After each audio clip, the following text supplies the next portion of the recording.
I want to talk about the other whiners and people calling for do-overs, and that's within the political aspect here of the Republican National Committee.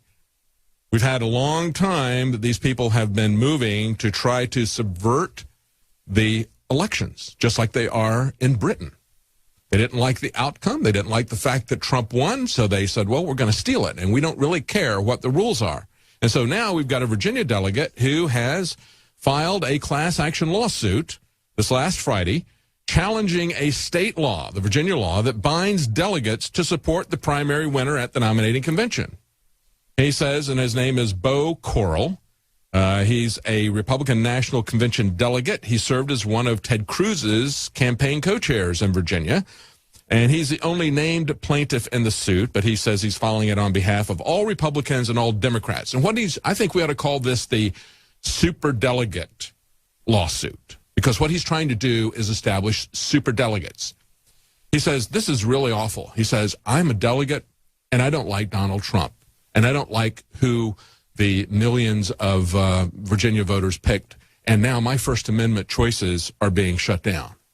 And we have a parallel article coming out at the same time, interestingly enough, from the National Review and from David French. Remember David French? He was Bill Kristol's puppet. Bill Kristol of the Weekly Standard, spelled W-E-A-K, okay, with an E and an A.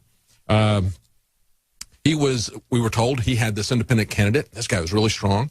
It's going to be a very viable candidate. Well, David French is nothing but a reporter for National Review and the Weekly Standard, and his candidacy lasted, I think, less than a week. But now, interestingly enough, for the National Review, he's written an article saying not a single Republican delegate is bound to Donald Trump, and using the same arguments that this guy in Virginia is using in his lawsuit. Just a coincidence, I'm sure. Don't you think? Nah, no conspiracy here to try to subvert the will of the people in the elections. No, that would never happen. Now, this is what the complaint says. Here's their argument.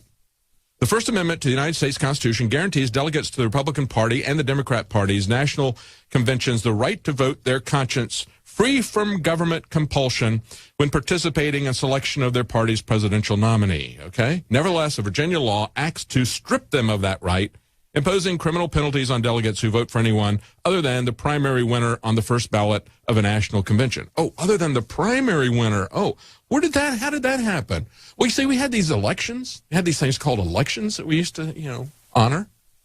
And we spent a lot of money in the state of Virginia to run those elections for the Republican Party.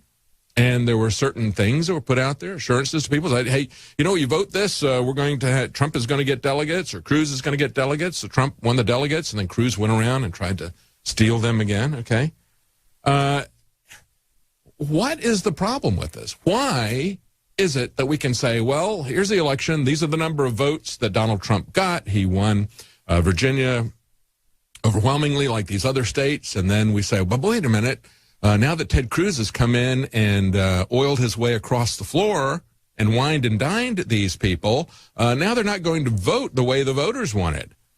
Okay, so I would ask Beau Correll, and I would ask the GOP, what makes you think that you're so much better than everybody else? And I would say that really what needs to be done, they filed a part of their lawsuit, said that they were worried that Donald Trump would file a lawsuit against them. They say, because Donald Trump, they said, is, quote, known to be litigious and has brought lawsuits of questionable merit against persons for the apparent purpose of harassing or punishing them. And I said, wait a minute, isn't that what this lawsuit is? Isn't this a litigious, frivolous lawsuit? Isn't this a means of harassing and punishing the voters of Virginia who didn't vote the way this little clique of elitists that think that they are the GOP party? No, the GOP party is the voters, and they're going to find this out if they try to do this. Now, they say that he says, I just can't follow in my own conscience. I just can't vote for Trump. And it's like, fine, don't go. Don't go. You can leave. Let somebody else take your place. They have alternates. And you have to understand, as I pointed out before, when you go to the Electoral College, it's a winner-take-all, state by state. So if Hillary Clinton wins Texas, she's got a slate of electors from Texas who are going to go to the Electoral College. Same thing for the Republican candidate, for Donald Trump, okay? He's got a slate of Trump electors who are going to go there.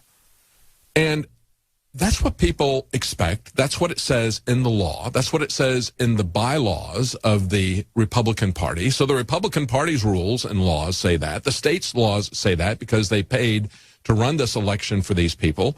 And it is nothing but racketeering and corruption for them to lie to the American people and to say, here's our election, and then come around the back door and say, but no, we had another election, and our decision matters more than your decision. That's what we're seeing in the Democrat Party as well. They call it the superdelegates there. But now we're seeing that in the Republican Party.